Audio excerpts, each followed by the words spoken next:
Hello friends, welcome to my channel biotech tutorials. आज के video में हम माइक्रो सैटेलाइट्स के बारे में बात करेंगे।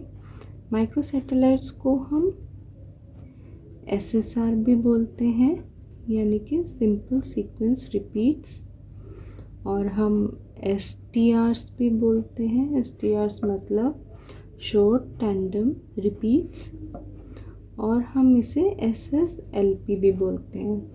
ये होता है सिंपल सीक्वेंस लेंथ पॉलीमॉर्फिज्म। ये माइक्रो सैटेलाइट्स होते क्या हैं? ये डीएनए सीक्वेंस होता है जो रिपीटेड फॉर्म में होता है, मतलब 5 या फिर 10 न्यूक्लियोटाइड बेसिस का एक सीक्वेंस होता है, जो पूरे डीएनए का जो सीक्वेंस है, किसी भी सपोज हम बात करें जैसे होमो सेपियंस का है, इसमें ये रिपीटेड फॉर्म में होता है। ये 5 to 10 बेसिस का सीक्वेंस, उसको हम कहते हैं एसएसआर। ये डीएनए सीक्वेंस होता है with tandem repeats of 5 to 10 nucleotide basis. ठीक है, और ये उस सीक्वेंस में 5 to 50 टाइम्स आ जाता है। जैसे कि अब ये जो सीक्वेंस है, ये डाई न्यूक्लियोटाइड फॉर्म में भी हो सकता है, ट्राई में भी हो सकता है, टेट्रा में भी हो सकता है। जैसे कि एग्जांपल मैं बात करूं, ये TA है, ये ऐसे रिपीटेड फॉर्म में है। तो ये जो T और A दो न्यूक्लियोटाइड हैं, ये रिपीटेड फॉर्म में है, तो इसको हम बोलेंगे डाइन्यूक्लियोटाइड। ठीक है, ऐसे ही 3 न्यूक्लियोटाइड होंगे रिपीटेड फॉर्म में, तो उसको हम बोलेंगे ट्राइन्यूक्लियोटाइड। ये जो एसएसआर्स होते हैं, इनकी एक तो रिप्रोड्यूसिबिलिटी हाई होती है, मतलब ये रिप्रोड्यूसिबल रिजल्ट्स देते हैं हमें, ये रिप्रोड्यूसिबल होते हैं। और इस माइक्रो सैटेलाइट्स की और क्या क्या एडवांटेजेस हैं? एक तो ये अबंडेंस, मतलब कि इजीली अवेलेबल हो जाता है। ठीक है, इसका रेट ऑफ पॉलीमॉर्फिज्म बहुत हाई होता है, हाई रेट ऑफ पॉलीमॉर्फिज्म है, और इजी टू यूज़ है।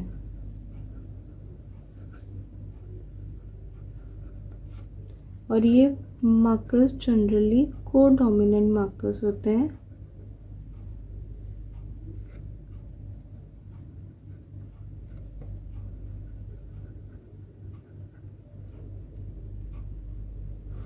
और ये जो माइक्रो सैटेलाइट हैं, ये किस कैटेगरी में आते हैं? VNTRs, मतलब कि variable number of tandem repeats.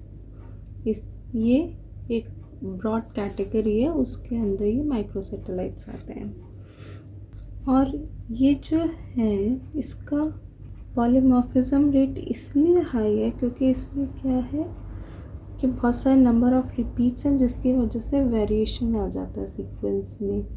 ठीक है, उसकी वजह से इसका पॉलीमॉर्फिज्म रेट जो है वो हाई हो जाता है। और ये टर्म इंट्रोड्यूस किसने की थी? लिट एंड ल्यूटी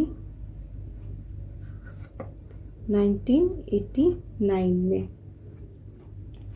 ये वाले मार्कर्स जो हैं, मैंने आपको बताया, ये पूरे जीनोम में यूनिफॉर्मली नहीं, मतलब पूरे जीनोम में डिस्ट्रीब्यूट होते हैं।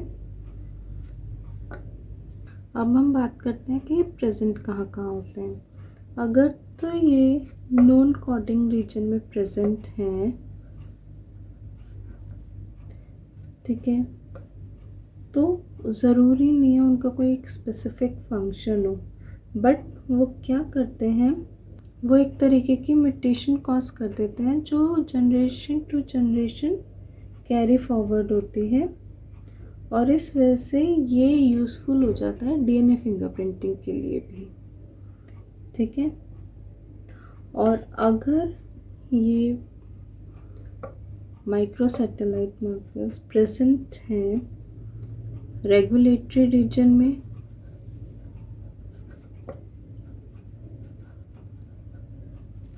या फिर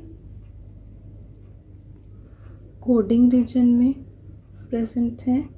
तो ये कॉज करते हैं फिनोटिपिक चेंजेस उस सीक्वेंस में। अब इसके यूजेस, फर्स्ट यूज़ है, इसको हम यूज़ करते हैं कैंसर डायग्नोसिस में।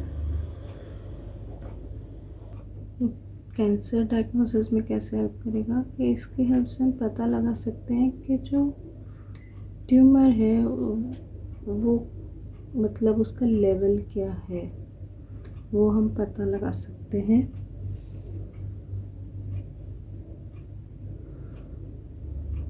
सेकेंड, इसको हम जेनेटिक फिंगरप्रिंटिंग में भी यूज़ करते हैं।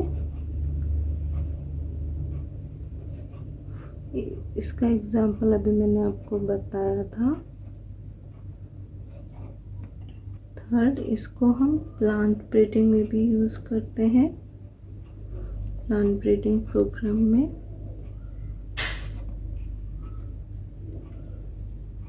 और हम इसको इवोल्यूशनरी स्टडीज़ के लिए भी यूज़ करते हैं।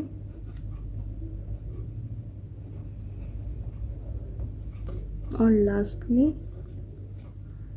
हम इसे यूज़ करते हैं डीएनए प्रोफाइलिंग में इन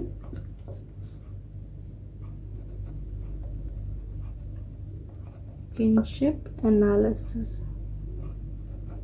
ये क्या होता है किनशिप एनालिसिस? इसका मतलब होता है पैटर्निटी टेस्टिंग। इसमें भी हम ये यूज़ करते हैं। तो ये था एसएसआर्स की डेफिनेशन, उसके यूजेस और उसके advantages. That's all in this video. Thank you.